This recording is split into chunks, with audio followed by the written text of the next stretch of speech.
Hi, welcome to Florencia Living. අද අපි යමු kayaking. අපි මේ යන්නේ හික්කඩුව රත්ගම ලගූන් එකේ kayaking. ඔයාලා down south එනවා නම් අනිවාර්යෙන්ම මේ experience එක ගන්න ඕනේ. මේක හරිම shock experience එකක්. මේක කරන්නේ හික්කඩුව ලගූන් සෆාරි කියන team එක. ඒ කියන්නේ අපි select කරගත්තේ ඒ කට්ටියව. අපි හික්කඩුව ලගූන් සෆාරි ටීම් එක සිලෙක්ට් කරගත්තේ Google reviews බලලා. එයාලගේ සර්විස් එක ගොඩාක් හොඳයි.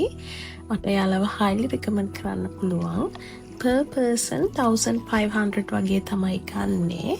අපි ගෙවන ගානට ඇත්තටම අපිට ලැබෙන සර්විස් එක හරිම worth it.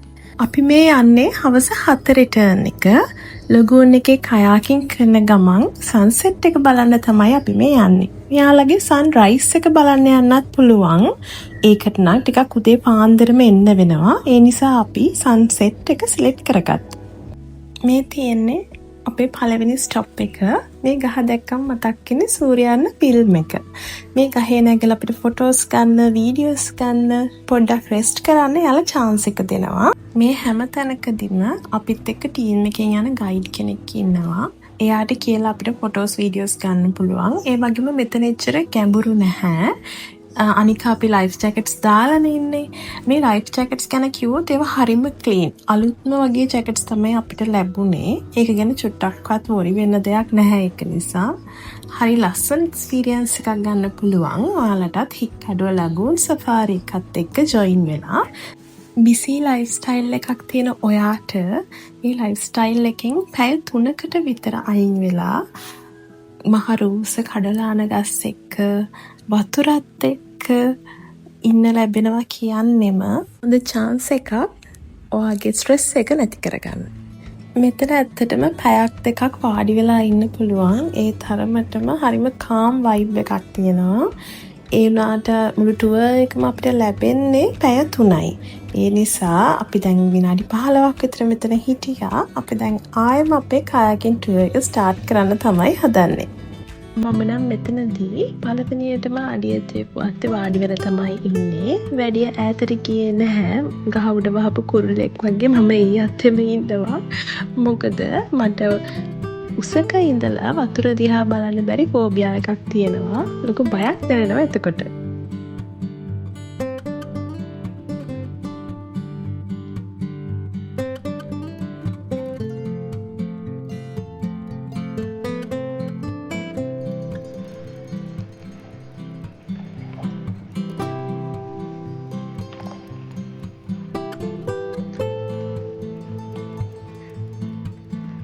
රත්ගම ලැගූන් එකේ කබරු ඉන්නවා. හැබැයි කිඹුල්ලු නම් නැහැ. ඒ නිසා එක ගැන බය වෙන දෙයක් නැහැ. ඒ වගේම ලැගූන් එක සමහර තැන් තියෙනවා අඩි 15-20 ගැඹුරු තැන්. කොච්චර ගැඹුරු වුණත් අපි ලයිෆ් ජැකට්ස් දාලා ඉන්න නිසා ඒ ගැන අපිට බය වෙන දෙයක් නැහැ.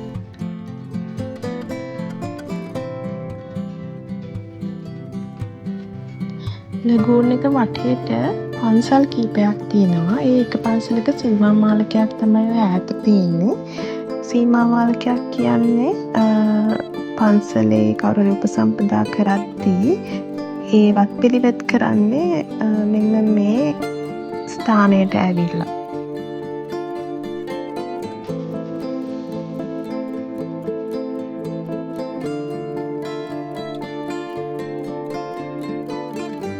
මෙතන මේ ඉස්සරහ ලස්සන කහ පාටට ගාලා තියෙන එක ඉස්සර කාලේ ඉඳලම තිබුණු පරණම සීමා මාලකයක්.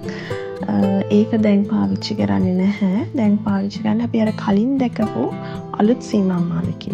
තියෙන්නේ අපේ දෙවෙනි ස්ටොප් එක. දැන් අපි ආයෙම යම ලගූන් එකේ ඉස්සරහට තව මොනවද තියෙන්නේ කියලා බලන්න.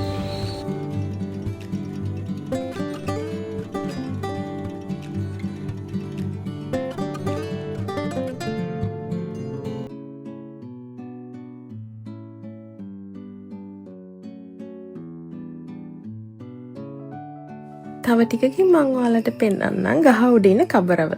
ඔන්න බලන්න ගහ උඩ ඉන්නේ එයා තමයි.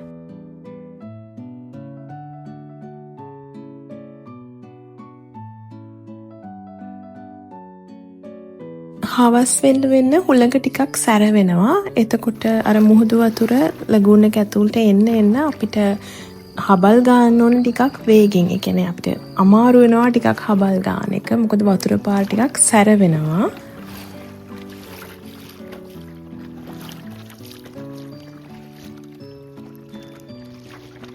මෙතන මගේ කොණ්ඩේ දිහා බැලුවම ඔයාලට අයිඩියා එකක් ගන්න පුළුවන් වෙයි හුළඟ කොච්චර සැරයිද කියලා.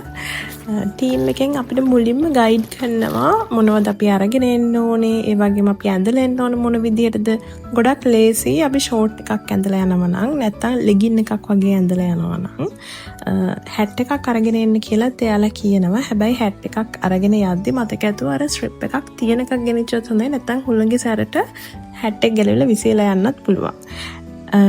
කයාකින් එකේ පිටිපස්සේ යන කෙනාට ගොඩක් ලේසි. යාට හේතු වෙන්න පුළුවන් කමක් තියෙනවා කයාක් එකට. ඉස්සරහාන එක්කනට ටිකක් අමාරුයි. මොකද අපිට හේතු වෙන්න විදිහක් නැහැ. ටික වෙලාවක් යනකොට අපේ කොන්ද පොඩ්ඩක් රිදෙන්න ගන්නවා. ඒ වගේම පිටිපස්සේ යන එක්කනාගේ අතේ තමයි මුළු කයාක් එකම හැන්ඩල් එක කරන්න, ඒක කන්ට්‍රෝල් කරන්න පුළුවන්කම තියෙන පිටිපස්සේ යන එක්කනට.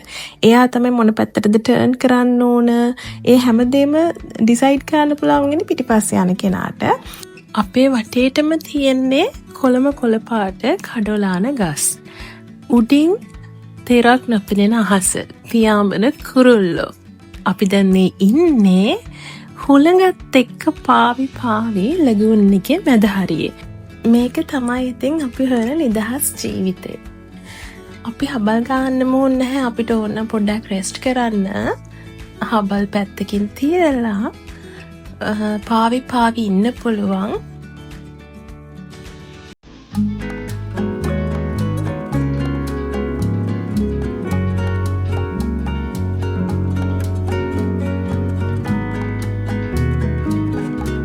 දැන් නම් මට ටිකක් හොඳට මහන්සි.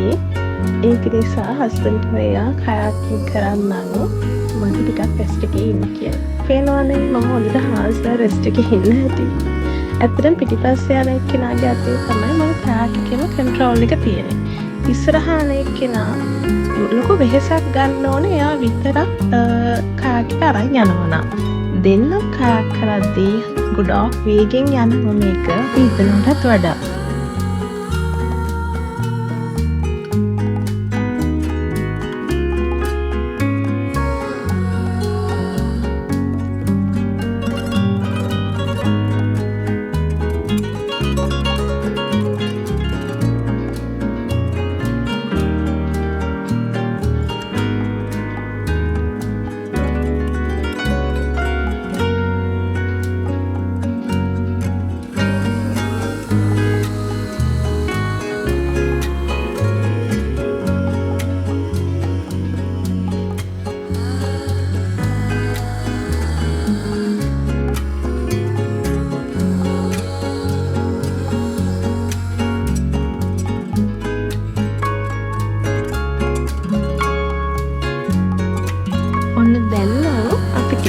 සන්සෙට් එක බලන්න ළඟන ගමන් ඉන්නේ.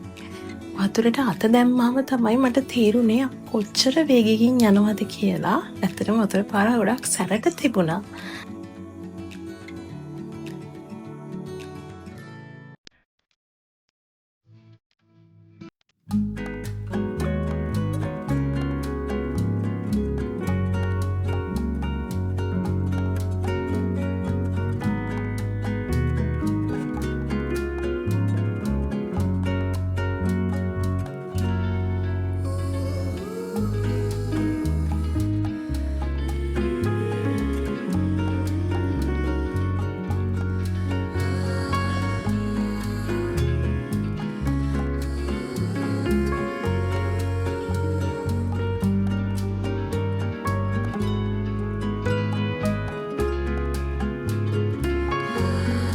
අර ඈත පේන්නේ අපි ඊළඟ ස්ටොප් එක පුංචි දූපතක් එක්ක තියෙන ගල තමයි අපි ඊළඟ ස්ටොප් එක වෙන්නේ.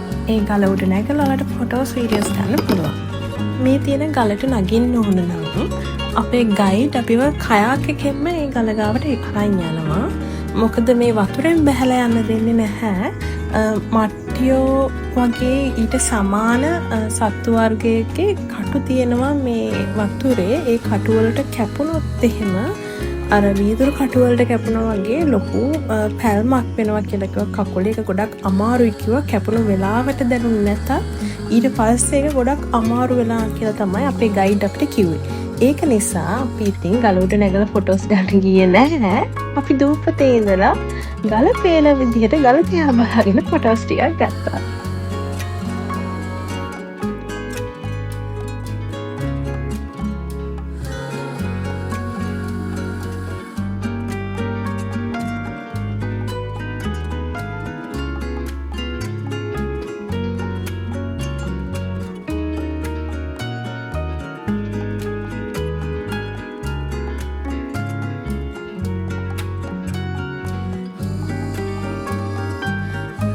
මේ තියෙන්නේ කඩුගාන ගස්වල හැදෙන මල්. මට කඩුගාන වර්ග නම් මතක නැහැ. එන දේ මල හරිම ලස්සනයි.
ඔන්න දැන් පේනවාද අපි හොයන්න ආපු සල්ෆෙට් එක.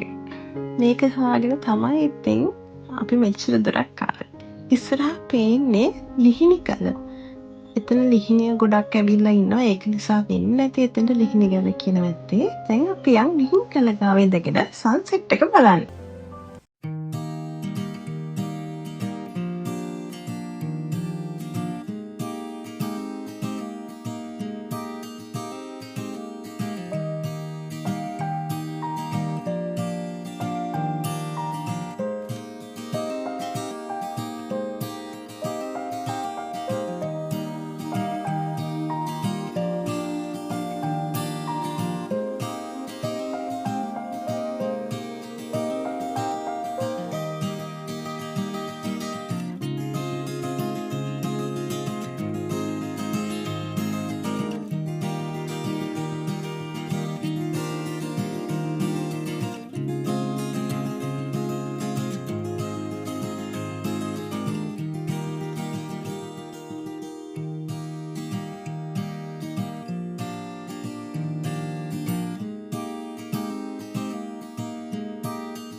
එහෙනම් අපි සන්සෙට් එකක් බැලුවනේ.